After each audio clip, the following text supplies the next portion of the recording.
Welcome to my ArundelBiz podcast, powered by Arundel Economic Development Corporation, a podcast that celebrates the businesses and business owners throughout Anne Arundel County. Hello and welcome to another award-winning episode of my ArundelBiz podcast. We are closing in on 10 years, our 10-year anniversary of managing the Volt Fund loans. And, it's been a great series of interviews, and I think today is no different. Yep, that's right. As Grayson said, it's the 10-year anniversary, and we're continuing to celebrate it. I'm proud to report that we recently surpassed the $18 million mark in total Volt Fund funds awarded since 2013, and that's with loans anywhere from $25,000 up to $500,000. So, without further ado, and with Volt Fund in mind, I'm very pleased to introduce today's guest, one of our many Volt Fund Series guests of the year, Linda Stallings, owner of Chesapeake Dog Training, which has locations in both Annapolis and Millersville. Linda, welcome to the podcast. Hi, thanks. Happy to be here. Great to have you. So to kick things off, if you could just tell us a bit about your background and how you first got interested in and entered the quote-unquote animal behavior industry, and if you always knew you wanted to work with animals. Sure. Yeah. I definitely was a kid who enjoyed animals from the start, and was lucky enough to have parents that kind of shared that interest, or probably even inspired me along the way. And so even when I was young, the rule was as long as I could pay for it and take care of it, I could have the pet. That's a good rule. I took that full advantage of that and had a room full of all kind of animals. And so kind of learned at an early age that taking on that responsibility means caring for another living creature and providing mentally and physically for them and being completely responsible for that. So I did really develop that at a young age. And I was always kind of fascinated specifically in the behavior of the animals, because it intrigued me how they were similar to humans in many ways and different. And I think really what was the turning point for me was reading books about the gorilla named Coco. Yeah. Because that was really fascinating. I mean, I kind of always knew myself from my personal experiences that animals had thoughts and emotions and feelings beyond maybe what science could prove. But once Coco learned basically how to speak human language and could bridge that gap in a way that all humans could kind of recognize, that for me was just very eye-opening. And it's what led me down the path of really being interested in all kinds of animals. So in college, I did major in animal science. I got an animal science degree. And so then, of course, learned a little bit more academically about the health and behavior of animals. And the animal science degree was very agriculturally oriented. So I worked on farms, and I got to learn about horses and cows and pigs and sheep. Right. And that really also just kind of was the gateway to me thinking even more about other animals. So when I graduated, I was very lucky to have the opportunity to volunteer at the Baltimore Zoo, now called the Maryland Zoo. So got to work with a lot of animals there. And the more different kinds of animals I worked with, I really began to appreciate how they're all really very similar. They want different things, they eat different things, they have different physical adaptations, but in the end, they all kind of have the same motivations and can change behavior. So that was a really interesting opportunity for me. And then it was, I was very lucky because that was at 1999 or 2000, and it was right when things in zoos in particular were kind of shifting to more allowing and teaching the animals to participate more in their own behavior. So, for example, or their care. So, example, if the vet needed to draw blood on a rhino or get their weight to help, manage their medications or something about their health, rather than have to anesthetize them, we tried hard to teach them how to allow humans to kind of interact with them in that way and kind of invade them in that way. Right. So once that happened, I actually created a group called the Baltimore Zoo Behavior and Training Team, and that was a group of people who had similar interests that I did, and so we just learned and then started collaborating with staff at other zoos around the country and even around the world And then there was a great group, the Animal Behavior Management Alliance, which is still in existence today. Same kind of coordinate around the world. And that was great timing for me because, again, I got to really learn from some incredible humans around the planet that were doing some pretty neat things. So that was very interesting for me. As my career at the zoo unfolded, I ended up becoming a manager and going into the operations side of things. So then it was my responsibility to teach the humans how to teach the animals. And that's kind of what got me interested in dog training. It sounds funny, but essentially the best dog trainers really are just human trainers who use dogs kind of as the, or, bridging that gap between the dogs and the humans. Which, if I could jump in real quick, Sure. I wanted to ask you the question of just the mentality that it takes to, because we all, I have a dog, Steve has a dog. So, you have a different mentality when it's your animal and it's Right. but at your time at the Baltimore Zoo, you were dealing with a lot of different types of animals. Do you find that your mindset has to change dealing with each separate animal, or is it the same when you're dealing with all animals? That's really a great question because this is just going to sound silly, but there's a handful of animals that I worked with at the zoo that I just naturally connected with more. There was animals that I knew would trust me more or that were more excited to see me in the day. And it didn't really have much to do with anything other than I just connected better with them for whatever reason. And so once I started to realize that too, there's kind of the science of training and then there's kind of the art of training. So the science is Pavlov and Skinner and things you can read in a book about positive and negative reinforcement Sure. and things that almost anyone could do. But then there's this kind of this art, and then beyond that even there's this kind of connection that you can have. So the art kind of is knowing when to use the science and how to appropriately manage it. And that's where really it does come into play of different personalities, different temperaments. And that's where it's interesting because at the zoo, I saw the zookeepers. I knew their personalities as humans, and then I kind of knew the personalities of some of the animals. And so kind of matching them up to get the best success in the end. So the interesting thing about the zoo was we were doing things at that time that had never been done before. Weighing a rhino was not something, there wasn't the equipment, we had to creatively build boards and platforms and things and put scales under. The technology wasn't as advanced. So it was a really, in my mind, awesome time to be there because we were, kind of creating things that hadn't previously been done. So the sky was kind of the limit. And it made me really, kind of appreciate how to, there was an answer to every problem. We just had to figure out what it was. Yeah, and it makes every day different, every day exciting. It's the new challenges. Exactly. That's awesome. And also the interesting thing at the zoo is obviously there were animals that we call protected contact, or there was always a barrier between us. So if they didn't want to participate, if the rhino didn't want to get weighed that day, it would just go to the other side of the exhibit and eat grass. I mean, that was a choice. Right. So we had to kind of figure out, well, how are we going to make this exciting? Or how is this going to be something the animal feels comfortable doing? Right. And then on top of that, having vets come in and people that the animals don't know as well. So kind of acclimating them to accept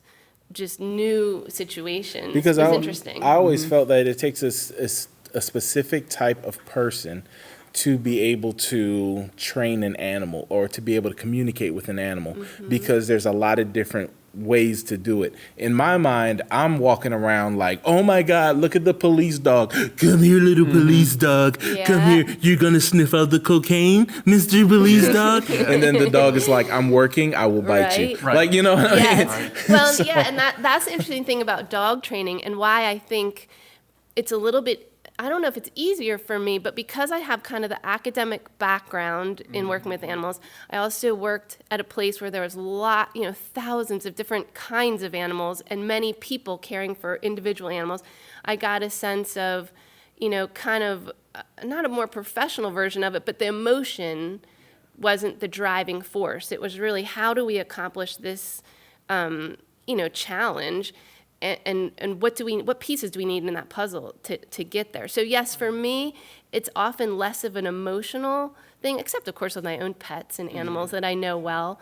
But I can't always rely on the relationship I have with an animal to accomplish a task that's going to benefit its life, you know, and then in the case of dog training, the owner's or the family's life. So yeah, I think that is an advantage for me with my background, is because there were so many animals that I've known over the years in different capacities and had different relationships with. Some I only got to see a couple times before we had to do something specific. So you have to, you know, be more interesting that way. So anyway, it was definitely, my zoo experience was a really good opportunity just because I got to see that all animals are trainable and all animals have their own thoughts and desires and motivations, and also the connection between humans and different animals.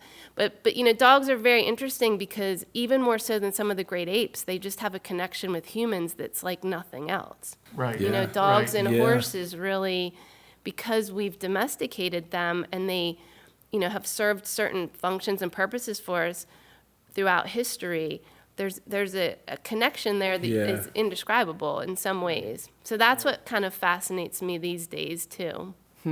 So thinking back to, so you ended up opening the business in 2009, is that right? Correct? Okay, so you obviously had a lot of reason to be pretty confident because you had all this great education and then all this boots on the ground experience at the zoo. But what are some, you know, challenges you thought there might be, and what, I guess for a little bit, in a very brief summary, what made you really decide to kind of quote unquote take the plunge and embark upon your own embark, pardon the pun, folks. That was good. not on purpose. That was good. But decide to open your own business. Well, I would love to have an amazing answer for that, but the honest truth is that our daughter was born. And Oh, as okay, soon as okay. I had this kid that now I was responsible for, I really missed the zoo, and it was a very hard decision to leave. I'm sure. Sure. But yeah. I don't know, I just realized I'd taken on this human being, and I had to take care of her, and she fascinated me, and I was amazed by watching her learn and grow. Yeah. And I realized that you know, the hours I had at my job at the zoo were very long and you know, relatively far away. So Right. that was really No, it's a the great reason. answer because you know? honestly, Grace and I, so many people have so many different stories, but there's a lot of, you know, a random something Yeah. in your life and you Yep. need more work-life balance, or Yep. a pandemic comes and you Yep. decide to do something. Yeah. Yep. So that's really Yeah. interesting. So for me, I never thought I would leave the zoo, but it was as soon as I had to face the choice of dropping her off at daycare and missing out on that experience, it wasn't a hard decision Right. for me Right. in that moment. But then, you know, it's all well and good. I'm sitting around with this baby and enjoying that, but, you know, then the bills start coming Yes, in, and that too. Absolutely. Yep. the reality Absolutely. hits that, you know, Yep. you can't do this forever. Nothing will make you pivot like a bill. Yeah. That's right. Forced So, pivot. Very forcible pivot. yes, exactly. So that puts me back into the kind of creative, how can I still want to do something I love. I could go back and I could figure out ways to make money, but I feel like the skills that I've gained so far, and in, you know, strolling her around in her little stroller around town, I just looked around in Annapolis where we live, and it hit me. There are so many I dogs was in going this to say, town. Annapolis Yes. is a dog town. So, It is. and I had spent so many hours at work driving and being in Baltimore that I honestly hadn't experienced. I'm not from Annapolis, so I hadn't experienced Annapolis very much. And so once I realized, and I watched how these people just loved their dogs and some of the coochie coo Yeah. stuff, but you know, so many of the dogs in Annapolis are just, people just do things with their dogs. They love spending time with their dogs. Yeah. And so, you know, I had worked part-time at other dog training companies while I was at the zoo. So I had a little bit of an idea of how to start training a dog, or, you know, the benefits of it. But that's really what drove me then. And so the balance of being able to have, you know, kind of make my own hours and balance is that great. with personal life, but still trying to use the skills I had was really, you know, and so the business started very differently and has kind of evolved into what it is. Yeah, if you could now. share a little about kind of what the services were at the start and kind of how you've grown over 14 years. Yeah, so it sounds funny because, like, I mean, I've had dogs growing up. They weren't always my favorite pets, surprisingly, but you know, they always were there, and I appreciated them. When our first daughter was very young, I would hand her off to my husband and then go work at night or go to walk a dog at night. Or even when she was really little, it's funny thinking back now, but I put her in a backpack and she would walk dogs with me in the middle of the day. Oh, wow. Because I thought, you know, really, yeah, I've trained. We got to get some pictures of that. Yeah. It's pretty funny when I think back now how many dogs she walked with me. But, you know, I had trained giraffes and leopards, but I hadn't worked that much with dogs. So I thought, well, I just got to Can you say that one more Yeah. time? Because she just kind of glazed over that, guys. Like, it was just like, I just trained giraffes. And really. It's funny, though, because when you work at the zoo, at some point, you clock out and you go home. And the animals stay overnight. And so all of your interactions with them are very controlled and very usual. But dogs live with you 24 hours a day. Right. Yes. And it doesn't matter if you're sick, if you're, you know, if you make a lot of money, you don't make, like, all walks of life, someone has a dog. Right. Yeah. So, anyway, I knew I had to get a little bit more experience with dogs to really feel more confident. So I started walking them because that worked because I could put my daughter in a backpack and walk. Right. And I got to know more dogs that way. And so then I kind of did a business where I just did kind of in-home lessons, teaching mostly kind of puppies basic obedience. Sure. And it was great. But then at some point I really hit another fork in the road because I had some dog students who were showing very aggressive behaviors. And essentially I got in over my head. I thought, because I had worked with animals that could kill me at any moment, that I could handle a dog showing some aggressive behaviors, but I didn't know enough. I really didn't know enough. So then I kind of went back. I mean, I kept doing the business, but I realized I had to educate myself more in a practical sense and just even in an academic sense of like, how do you handle aggression and when dogs are, because there's no barrier and I have to keep people safe. It's my responsibility if they're hiring me to help them to keep them and their family safe. So that was just another thing where I knew I had to kind of learn more, even though I was comfortable with or familiar with behaviors that would seem aggressive in other species. Dogs were different. So then I had to kind of branch out a little bit more, take a step back a little bit, and that's when I really started to think, like, what do I want this company to become? Because now it's a little more serious. Now I've got to worry about human safety, and I can't always know, I can't just choose not, well, you could choose not to take extremely aggressive dogs, but you don't get to kind of draw this line. Yep, yeah, exactly. Because just like you said, I could talk to someone on the phone and they describe a behavior to me in a pretty nonchalant way, and I get there and I'm like, whoa, this is not good. You know? Or I have someone who, you know, loves the dog so much they're kind of blinded to the fact that some of this stuff's getting dangerous that they're doing. So it was hard even just in talking to an owner to really assess. Oh, he just bit my ear off. Right. We play like that all the time. I'm like, no. Or yes, because there's so much emotion there. They weren't seeing really an escalation of something that was going to, you know, get not nice. Right. So anyway, so then I really had to, I said, if I'm going to really do this is not just a, like, you know, job to side hustle. Yeah. I'm like, now I really want to do this well. And that's just kind of my personality. If I do something, I like to kind of really commit to it and do it. Right. So then I just had to figure out ways to get more educated. And luckily at that time, there was a lot of really amazing trainers that had information online. You know, it was when you could start to watch YouTube videos and you could start to go to, and that led me to go to workshops and conferences and travel around and get a little bit more. And that might have been around the time of like the Caesar Milan, I was gonna say, when Caesar's you would famous. see it on A Animal little bit, Planet and all that, and people were like, "Oh, if he can do it, I can do it." And then they try to do the things, and it doesn't work at all.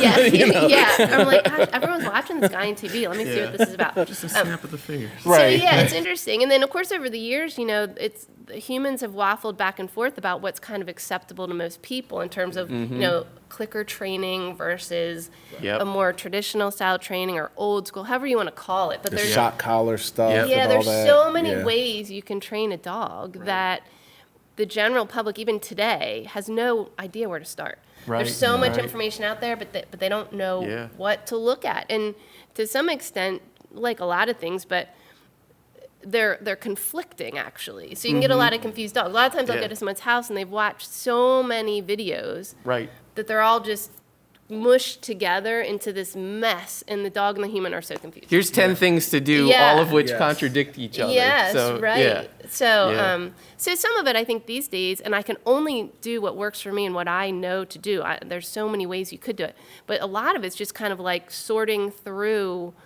all of the things and coming up with a more concise, like simplified plan. Right. Yeah. So with that, so now at this point, your business is off and running. Yeah. You are good to go. You're getting your clientele and you have everything going.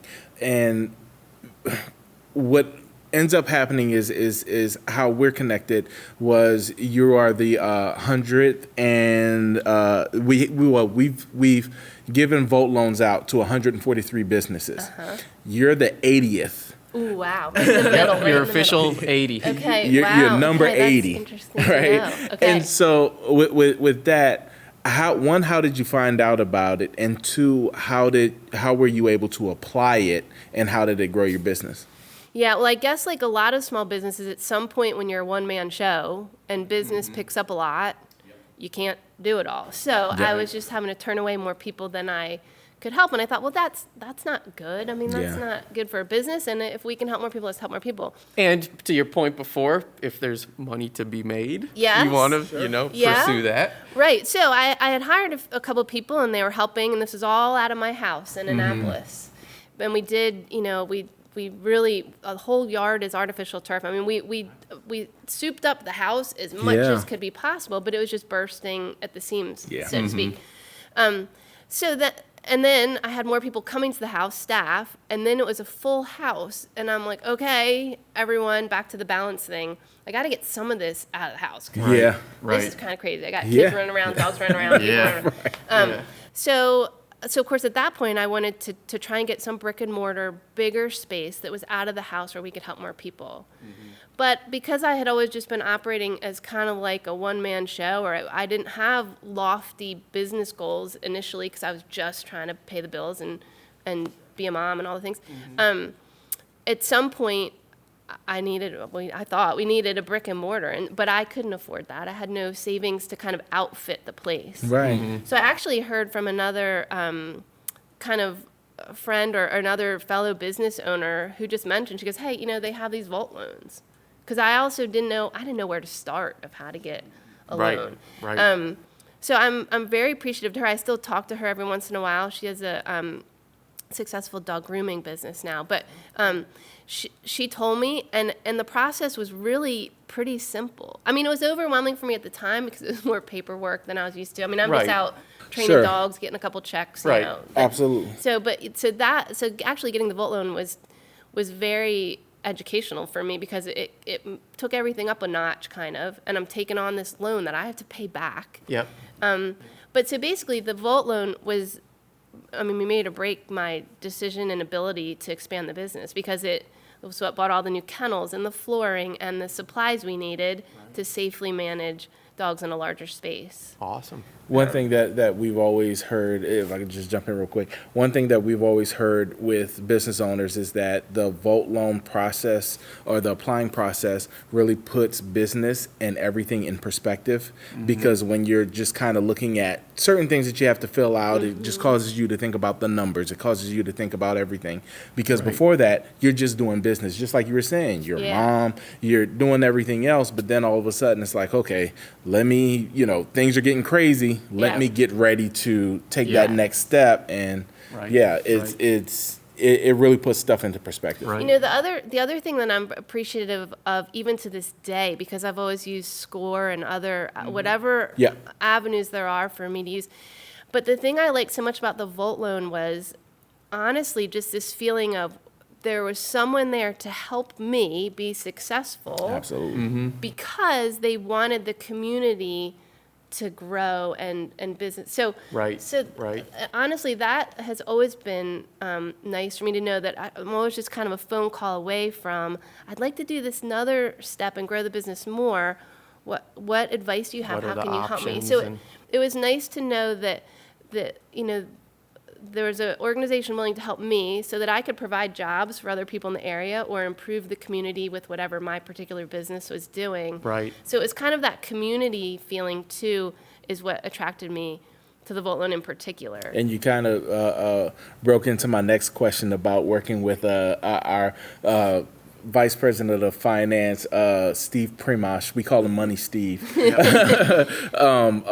It's great to hear that feedback because honestly, it's when you're a business owner, it really feels like you're on an island by yourself and you're the only person doing this.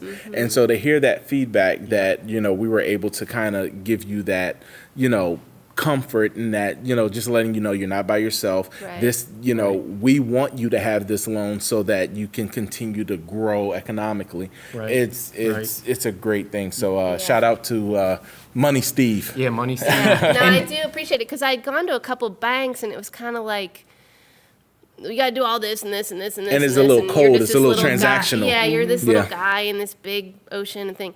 But there it really was like, take you by the hand, let me show you. Yeah, very approachable. There's, Money Steve doesn't have a quota that he's working with. And Right. and to your point, anecdotally, he's often told me to make sure not to say that he wants to be called on nights and weekends, but he's very, very accessible No, and he prides is. himself on that. And also to your point before, in terms of the investment in your business growing, I send out the loan notification letters whenever we Okay. award a Volt loan to public officials. And there's tons of them that I'll see from, as Grayson said, we've done 143, and I'll look at past ones and I'm like, oh, they got an Arundel Community Reinvestment Fund loan too. And there's tons of, so to that point, there's a lot of, oh, I got a Volt loan and worked with Steve a couple years ago. Then when I wanted to find another location or do this to further grow the business, I went right to Steve and he pointed me in this direction. Yeah, I mean, So I there's- just actually contacted him a few weeks ago with some ideas of growing the business more, and he immediately Nice. just shot me over to someone else who's now helping me. So Awesome. Yeah, I mean, it was so nice to know. And I told him, like, remember, I paid off the loan early, so you could help me. Oh, like, wow. No, but he didn't care. Very nice. But no, like, that was so, because I feel like I'm kind of banging my head against the wall trying to figure out things myself. Right. And just to have that umbrella to kind of safety net is really nice. Awesome. It's really nice. That's awesome to hear. And continuing to focus on Money Steve. So when we were first going over possible Volt Fund guests for this 10-year anniversary celebration, you stuck out pretty early to him because I know he had a personal experience with you of you helping train one of his dogs. So given that, and as Grayson said, given that we're both dog owners, if you could tell us just a few of your overarching pieces of advice for getting a dog to behave, whatever its age, and obviously you said they all have different temperaments, but then also an add-on there would be if and when someone should think about a training program, basically. Yeah, it's a good question. And again, there's lots of ways to train a dog and things you can do. I think because I'm just kind of funny in the sense that I think that humans are just kind of a species on the planet just like any other animal. But humans like to categorize things. We like to package them up, label them. We need things to be concrete, where I think most of the disconnect in dogs, or where behavioral problems come from, is the dog just having an unhealthy state of mind. Or that a lot of times the dogs that have the worst behaviors in human terms or bad manners is really just kind of the outward expression of something unsettled in their lives at home, or they're mirroring or sponging what's going on with the human. So it's interesting because I think in Chesapeake Dog Training, we really just focus on 5 behaviors. That's it. From puppies to our most advanced classes, we still just really put our finger on 5 behaviors. And if I were to narrow down what I think are the most important of those, one behavior is called place, and that's what this little cot at the table is. We teach the dogs to simply just go and get calm on a cot or their bed at home. And it sounds so silly, and most humans want to do more and agility and dock diving and all the things, and those things are wonderful. But if a dog can't comfortably lay and be calm on a cot and kind of have an off button, they're never going to be very happy dog. Right. So that's one of the first things we teach, and it's opposite because people want to come and fetch the dog, and they want to do all and roll over and paw, and those are all great things. So place is something that any age dog can start to learn. It fixes all kinds of everything from anxiety to aggression to all kinds of things. But the other thing I think is very important, especially in this area, is teaching your dog to walk on a leash. And that sounds silly, but walk, politely, confidently on a leash, because you can take them anywhere. As soon as you can walk them on a leash safely, they can go anywhere. And the more places a dog goes, the better the relationship they have with the owner, and the more experiences they get to have. Yeah. One interesting thing, I think these are the kind of things that I talk a lot about with our students. I mean, of course, we do dog training too. We don't just sit around and talking. But one interesting parallel that I think is coming up more and more with the disconnect, because as humans get more reliant on technology, they kind of drift farther and farther away from just animal behavior. And so many times, going back to the idea of walking a dog on a leash, so many people want the dog to sniff, and one of the main purposes of them to walk the dog is for them to have, the opportunity to smell these smells. And although I do think that's important, what I think it can do is it turns into the same thing as when humans scroll through Facebook, or they're going on and on of social media. You're getting bombarded with this cute kitten doing this, and your aunt, whoever birthday, and my friend graduated from this. You're getting all this information kind of at you, and it's interesting and it's entertaining. But at the end of that, you're kind of, that was a lot to take in, and you never really get to know, well, how did your friend feel about graduating, or let me go give them a hug, or whatever. So I think dogs sniffing so much on a walk is kind of like that. They're just bombarded with all of this information that they can't actually process, and so they come back from the walk just like exhausted mentally and kind of strung out. So getting the dog to walk in a way that they're in a heel position or right by your side, and then short spurts of scrolling through social media in the dog version, and then back. So a lot of it, I feel like we spend time getting the humans to just get the dogs to just calm down a little bit. And then we mix in the fun. Yeah. We have a pretty cool program right now.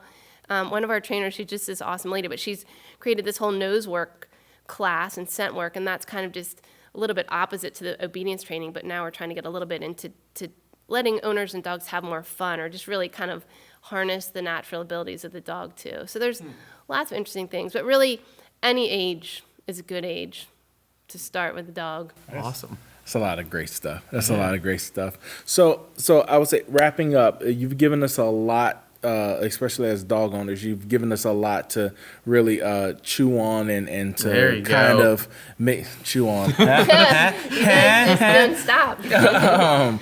They keep coming.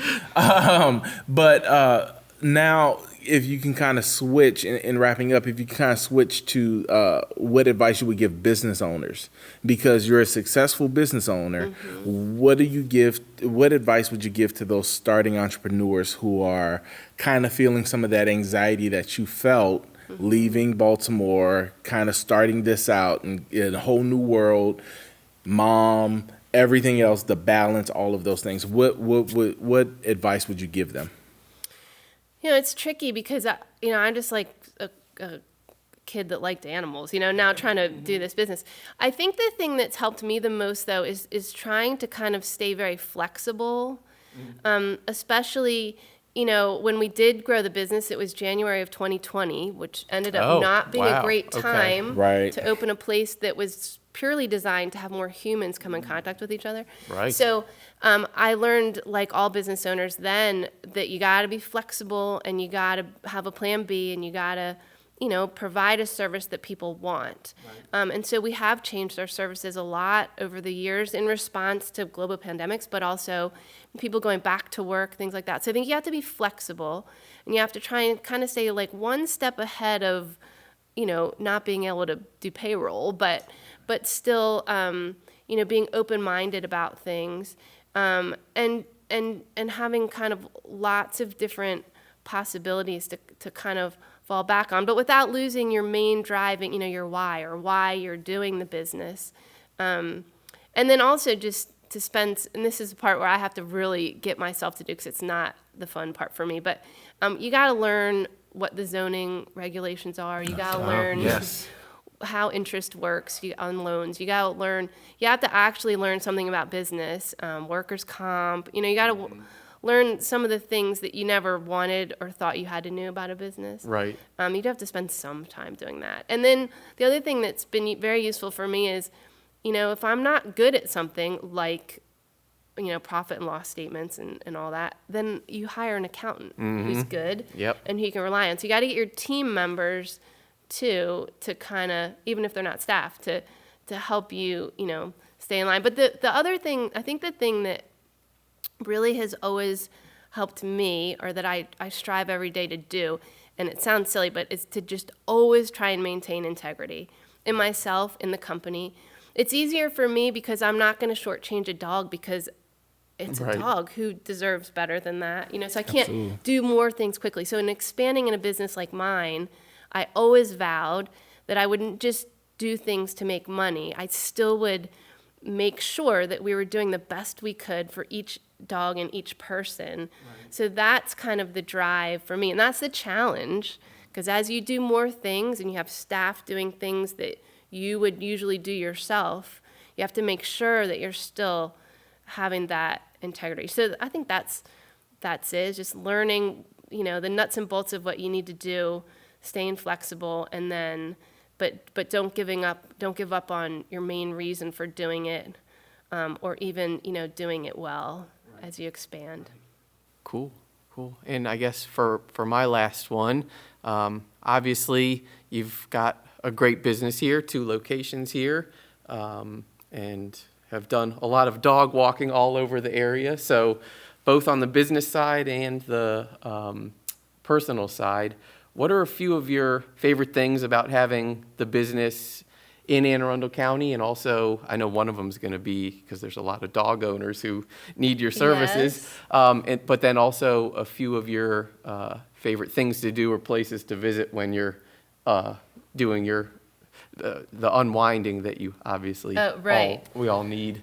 I do love working in this area. In fact, one of the things for our board and train program, which is the dogs that stay with me for 2 weeks and we train them, is kind of their final test is to go downtown in Annapolis. Oh, cool. So it's actually, those are the days where I do have to kind of pinch myself and say, is this really a job? Because this is pretty fun.